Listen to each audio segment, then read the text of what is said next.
आज हम लोग अध्ययन करने जा रहे हैं हिंदी भाषा का एक और महत्वपूर्ण प्रकरण विचार सौंदर्य। आइए जानते हैं कि विचार सौंदर्य क्या है। विचार सौंदर्य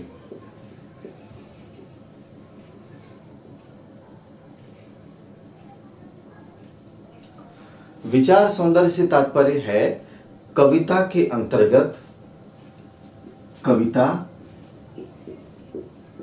अथवा काव्य के विचार की हम बात कर रहे हैं। कवि जब भी सृजनात्मक रचना प्रारंभ करता है, लेखन प्रारंभ करता है, तो उसके लिखने का कोई न कोई एक उद्देश्य होता है। वह अपने पाठकों को, श्रोताओं को कुछ खास प्रकार की, विशेष प्रकार की शिक्षा देना चाहता है। वह शिक्षा, वह विचारधारा विचार सौंदर्य कहलाता है। वह उसका विचार ही और उसकी सुंदरता, विचार की सुंदरता का जो भाव है वह विचार सौंदर्य कहलाता है। क्या क्या?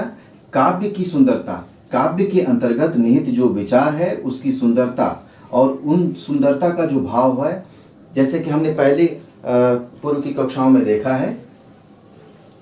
सौंदर्य शब्द जो है यह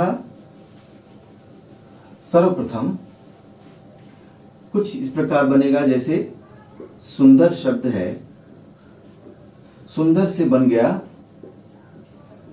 सुंदरता, और इस सुंदरता का भाव जिसमें होगा वह उसका सौंदर्य कहलाएगा। यानी कि कहीं ना कहीं सुंदरता का भाव जिसमें सुंदर होना निहित है वह उसका सौंदर्य कहलाता है। यहाँ पर हम बात कर रहे हैं विचार की सुंदरता की। और किसके विचार की सुंदरता? तो काव्य के विचार की सुंदरता का जो भाव है वह उसका विचार सौंदर्य कहलाएगा। जैसा कि हमने अभी चर्चा के दौरान देखा कि कवि बिना उद्देश्य के काव्य की रचना नहीं करता।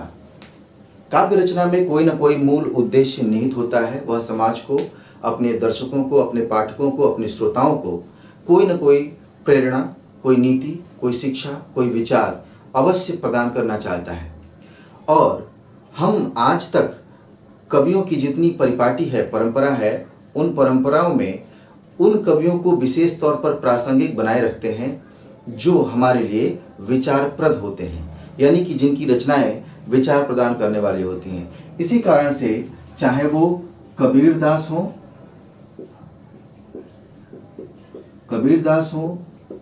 तुलसीदास हो, या फिर सूरदास हो,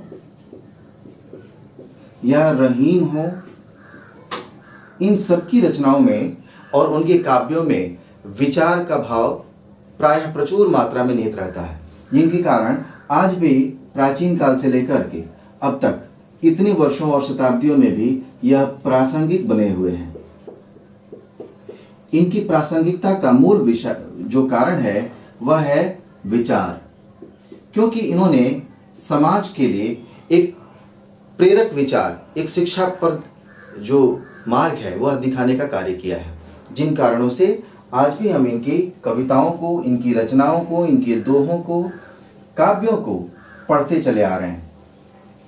अतः ये हमारे लिए आज भी प्रासंगिक बने हुए हैं। अगर हम विचार सौंदर्य की बात करें तो यहाँ पर उदाहरण देखना एक सटीक होगा। तुलसीदास की एक रचना है, परहित सरस धर्म नहीं भाई, पर पीड़ा सम नहीं अधमाई। यहाँ पर जो उन्होंने बात कही है,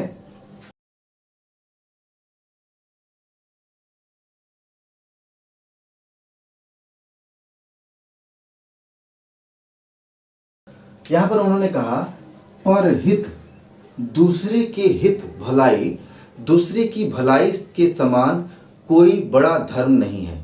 इससे बढ़कर कोई धर्म नहीं है जिसमें हम दूसरे का हित सोचते हो। और वहीं पे फिर क्या वो कहते हैं, कैसा विचार प्रकट करते हैं, पर पीड़ा सम, यानी कि दूसरों को दुख देने के बराबर नहीं अधमाई। दूसरे को दुख देने के बराबर कोई नीचता या उससे बुरा या घृणित कोई काम हो ही नहीं सकता। जैसे कि भलाई के समान कोई दूसरा धर्म नहीं है और बुरा या उसको कष्ट पहुंचाना या उसको पीड़ित करने के समान कोई दूसरा नीचता या अधर्म नहीं है। यहाँ पर विचार की जो हम बात कर रहे हैं, यहाँ पर एक प्रेरक शिक्षा उन्होंने दी।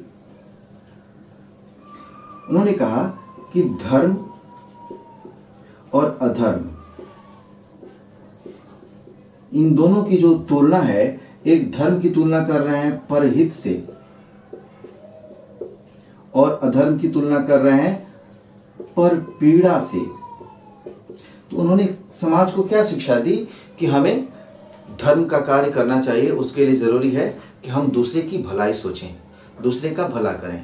और किससे बचना चाहिए, यह भी एक मूल बात है। तो हमको पर पीड़ा से बचना है, क्योंकि यह बहुत बड़ा एक अधर्म है और अधमता है, नीचता है। इसलिए इस प्रकार की जो शिक्षा है, जो विचार है तुलसीदास के, यह एक प्रेरक है। इस विचार की सुंदरता के कारण हम कह सकते हैं तुलसीदास की इस रचना में विचार सौंदर्य इस प्रकार का है, जिससे इस तरह की शिक्षा दी जा रही है धर्म को अपनाने के लिए और अधर्म से बचने के लिए।